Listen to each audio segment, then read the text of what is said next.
Yo, what is going on, guys? It is your boy Ghost here today, bringing you the best controller settings for Warzone.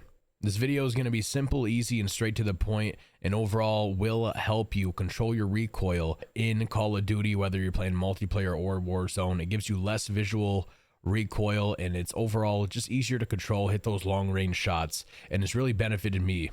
I am a 4.4 KD player in Warzone. I have over 1,100 wins.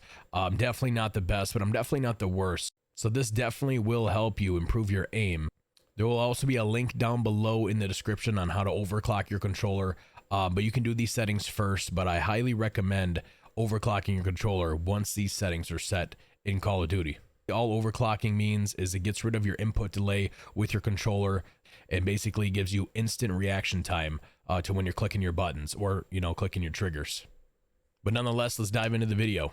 All right, so as you can see, we have Warzone loaded up. Today, I am using the PS5 DualSense controller. It's about $200 at your local GameStop or Best Buy.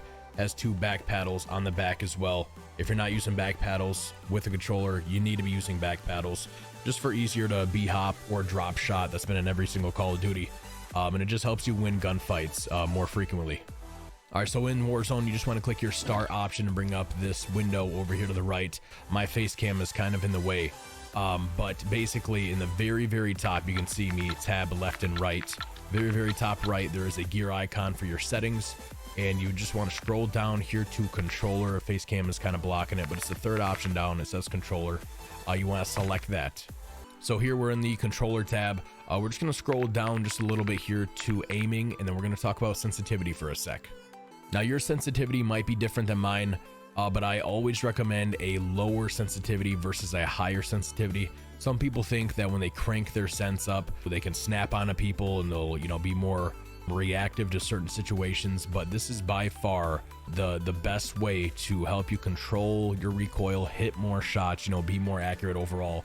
So definitely start with a lower sense. But anyways, mine is at 7.7. Always like 7.7. Sometimes I'll go up to 8.8. But 7.7 is usually what I use, so we're gonna leave it at that. And then right below this sensitivity options, you see ADS sensitivity multiplier. A lot of people don't mess with this. You want to mess with this. Default, it's at 1.0. Ours is at 0.90, and you always want to bring that down a couple notches. Now basically what this does, you're ADSing, right, when you're looking through your gun's optic, it slows down the sensitivity just a little bit for those micro movements. So basically, if you're trying to beam someone at 100 meters out, and you have like a 3 or a 4x scope, or even just a red dot on your weapon, it's going to make it so where you don't have to, it's going to make it where your tracking is a lot easier because those micro movements are slowed down. Overall, it will make you hit your shots more. We're not going to spend too much time on this. I'm just going to go over this quick for the sprinting and stuff like that. But if you do want to get better at the game and improve your overall gunplay, you want to have automatic tac sprint on. This is highlighted right here. This basically means so you don't have to click down on your left stick all the time to actually sprint. And it makes you get out of sticky situations, especially the close quarters combat when you're weak and you're trying to plate up and run away. You can just push up on your stick. You're already fully sprinting. You can plate up. And that brings me to my next thing is you want to go down here to a armor plate behavior and apply all. That way you don't got to keep pressing triangle or Y on your controller to plate up. You just hold it down once and then it applies all plates. And if you want to plate cancel, which meaning like if you are popping 2 plates in, you need to pop a 3rd plate, but you just hear someone coming at you, you can just click your right or left trigger to plate cancel. So he won't pop the 3rd plate, and then you can gun the guy coming close to you. But these are definitely the best options. Also back up here at the top, my controller vibration is set to off. You can leave yours on, but a lot of the pros use it off so it doesn't mess with your aim. It might feel weird at first, but off on the vibration does feel the best for me personally. Okay, so that's done with. Now at the very top, it says advanced. So we're going to tab over to the advanced tab, and then we're going to be looking at the aim response curve type. Mine is set to dynamic. This basically makes it so where your aim is slowed down with the micro movements, kind of like before with the ADS sensitivity multiplier. So again, it just makes you be more accurate long range, and it will speed up. Like if you need to do a 180 and snap on someone that's coming up behind you, you can still do that with dynamic. But it's just for the micro movements. It slows it down just a little bit so you're more accurate long range. And then if we scroll down here a little bit to input dead zone and click show more, My left stick and right stick minimum I put to 0. Now I did that so I have even less input delay with my reaction time. Again, we were talking about that earlier. So there's no delay. This can give you stick drift though, so you can adjust that accordingly. You know, bring it up if you need to get rid of the stick drift. But I like mine at 0. I think I have a tiny bit of stick drift with these set at 0. I think yours default should be at like 0.10, 0.20.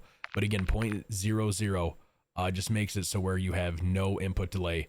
So this is what I like. If you're undecided if you have stick drift, when you're in the Warzone match, pull up your big map and your cursor without touching your controller. If your cursor is just starting to drift and move on its own, that's called stick drift. So again, this is where you can adjust that and make sure where, you know, when you pull up your map, the cursor is not moving at all.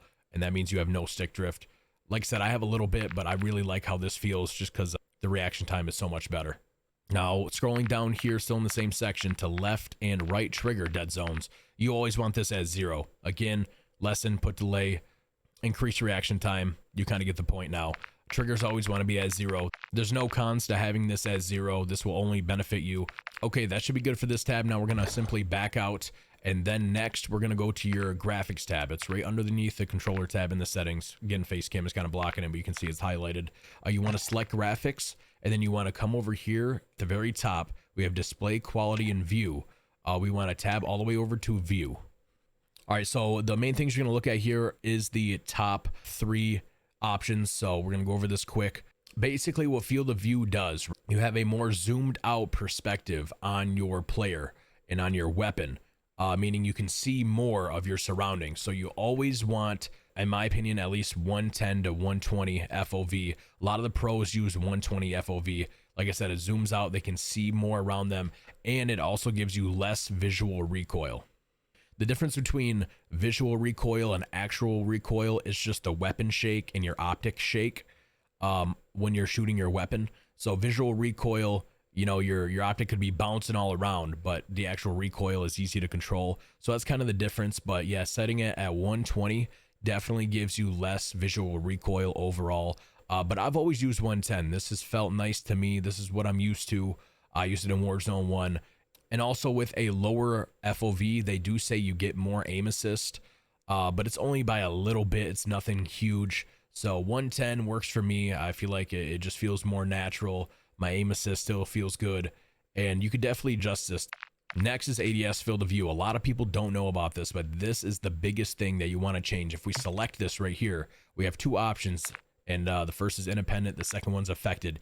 You always want this on affected, and this is in every Call of Duty. Like I said, a lot of people don't know about this, but this really helps, again, with visual recoil and just weapon shake when firing your weapon. So you always want this selected on affected, and you'll definitely notice a difference in your gunplay. And then last but not least, we have weapon field of view.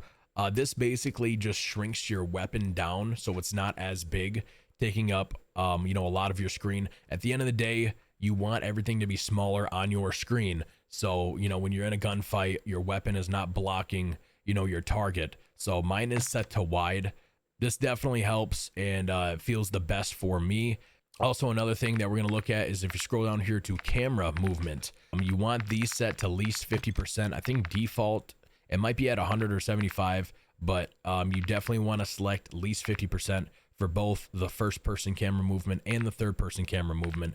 Again, this just gets rid of that extra shakiness on the screen that you just don't need to see, and then you should be good to go. We're going to go over one more thing real quick, and that is interface. It's right below the audio setting. When you open up your actual settings tab, you can see it's highlighted right there behind the face cam. Interface, select that for me, and then you want to scroll. This was already scrolled down. This is the very top. You want to scroll all the way down here to HUD. Now, a lot of the pros have the HUD set to 0, and basically what this does is it brings in your minimap and your health, or your teammates, you know, health, down in the bottom left, in your mini map in the top left. It brings it closer to the center of the screen. Now, this just basically helps so your eye movement doesn't have to move all the way around the screen, you know, when you're in an intense gunfight or end game situation.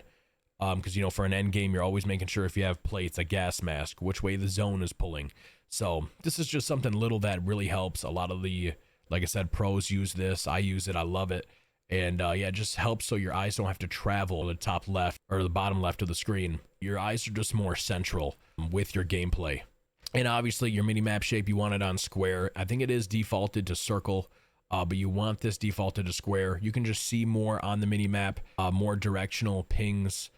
And overall, everyone just uses this. You want to be using this. And that's basically it, guys. That's what I've used for Warzone 1 and Warzone 2. Future Call of Duties will have these exact same settings, so you always want to save this video, maybe give it a like so it's in your liked playlist, and use these settings because they will help overall with recoil and visual recoil. And at the end of the day, you're going to be hitting more shots. Again, like I said at the beginning, you definitely want to overclock your controller. It doesn't matter what controller you have, you want to overclock it. That link will be down below in the description. Definitely use that for less input delay and, you know, more reaction time. But either way, guys, please hit that like and that sub button. I really do appreciate it. We're uploading content every day, and it would really help me out a lot. Thank you guys so much for watching, and we will see you on the next one. I'm out for now. Peace.